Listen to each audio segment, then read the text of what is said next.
دوستو دنیا ایک نئے دور سے گزر رہی ہے جہاں ہر دن نئے ٹینشنز اور کانفلکٹس سامنے آ رہے ہیں۔ مڈل ایسٹ ایک بار پھر سے میدان جنگ بنا ہوا ہے جہاں اسرائیل اور غزہ کے درمیان لڑائی شدت اختیار کرتی جا رہی ہے۔ امریکہ بھی اس کانفلکٹ میں ایکٹیولی انوالو ہے جہاں یمن کے ہوتی ریبلز پر حملے گلوبل ٹریڈ روٹس کے لیے بھی خطرہ بن رہے ہیں۔ یہ سب کچھ صرف ایک علاقائی مسئلہ نہیں بلکہ پوری دنیا اس کے اثرات محسوس کر رہی ہے۔ دوسری طرف رشیا اور یوکرائن کا کانفلکٹ اب بھی ختم ہونے کا نام نہیں لے رہا۔ نیٹو اور رشیا کے درمیان ٹینشنز بڑھ رہی ہیں جبکہ یوکرائن کو مغربی طاقتوں کی مدد مل رہی ہے۔ یہ لڑائی صرف دو ملکوں کے درمیان نہیں بلکہ گلوبل پولیٹکس کا ایک بڑا بیٹل فیلڈ بن چکی ہے۔ امریکہ اور یورپ رشیا پر نئے سینکشنز لگانے کی تیاری کر رہے ہیں جبکہ ماسکو بھی اپنی فورن پالیسیز کو اور اگریسو بنا رہا ہے۔ چائنا اور امریکہ کے آپس کا کمپٹیشن بھی نئے موڑ لے رہا ہے۔ AI سائبر وارفیئر اور اکنامک ڈومیننس کے لیے دونوں سپر پاورز ایک دوسرے کے ساتھ بڑھ چڑھ کر مقابلہ کر رہی ہیں۔ امریکہ نئے ٹیرفز اور ریسٹرکشنز امپوز کر رہا ہے جبکہ چائنا اپنی برکس اور بیلٹ اینڈ روڈ انیشیٹو کو مزید اگریسو طور پر ایکسپینڈ کر رہا ہے۔ یہ سب صرف ایک اکنامک بیٹل نہیں بلکہ نئے کولڈ وار کا حصہ ہے جو اگلی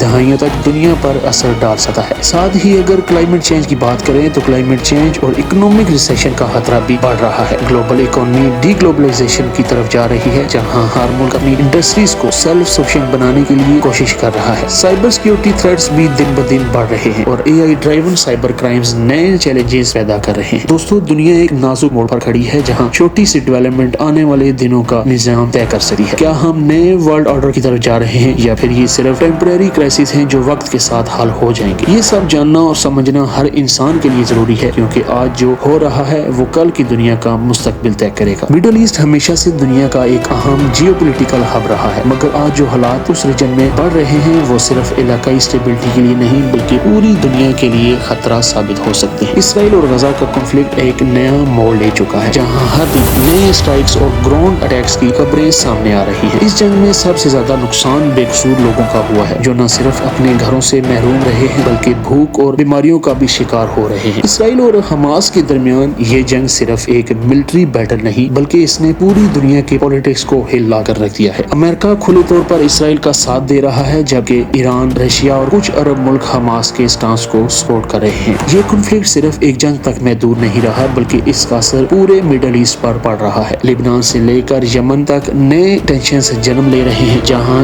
ہوتی ریبلز نے بھی گلوبل شپنگ روٹس کو نشانہ بنانا شروع کر دیا ہے۔ امریکہ اور اس کے ہمنوا ملک جیسے UK اور فرانس اب مڈل ایسٹ میں اپنی ملٹری پریزنس بڑھا رہے ہیں۔ یہ سب کچھ ایک نئے وار تھریڈ کا حصہ لگا ہے جو کسی بھی وقت پوری دنیا کو ایک نئے بیٹل فیلڈ میں دھکیل سکتا ہے۔ آئل مارکیٹس اس کانفلکٹ سے متاثر ہو رہی ہیں جس کا اثر گلوبل اکانومی پر پڑ رہا ہے۔ مڈل ایسٹ کا یہ کرائسس صرف ایک علاقائی مسئلہ نہیں بلکہ یہ پوری دنیا کی پولیٹکس کو ریڈیفائن کر رہا ہے۔ کیا یہ کانفلکٹ ابھی مزید بڑھنے والا ہے؟ کیا نئے پلیئرز اس جنگ کا حصہ بنیں گے؟ یہ سب وہ سوالات ہیں جو آنے والے دنوں میں دنیا کی ڈائریکشن طے کریں گے۔ دوستو رشیا اور یوکرائن کا کانفلکٹ اب صرف ایک ریجنل لڑائی نہیں رہا بلکہ یہ ایک گلوبل پاور اسٹرگل بن چکا ہے۔ 2022 میں شروع ہونے والی یہ جنگ آج بھی جاری ہے جہاں ہر دن نئے ایئر اسٹرائکس اور ڈرون اٹیکس اور بیٹل فیلڈ کلیشز دیکھنے کو ملتے ہیں۔ مغربی دنیا خاص طور پر امریکہ اور یورپ یوکرائن کو ہر طرح کی ملٹری اور فائنینشل سپورٹ دے رہے ہیں جبکہ رشیا بھی نئے اسٹریٹجیز اور الائز کے ساتھ اپنی پوزیشن مضبوط کرتا جا رہا ہے۔ ایک طرف نیٹو ملک یوکرائن کی مدد کے لیے نئے ہتھیار اور ٹینکس بھیج رہے ہیں جبکہ دوسری طرف رشیا بھی چائنا،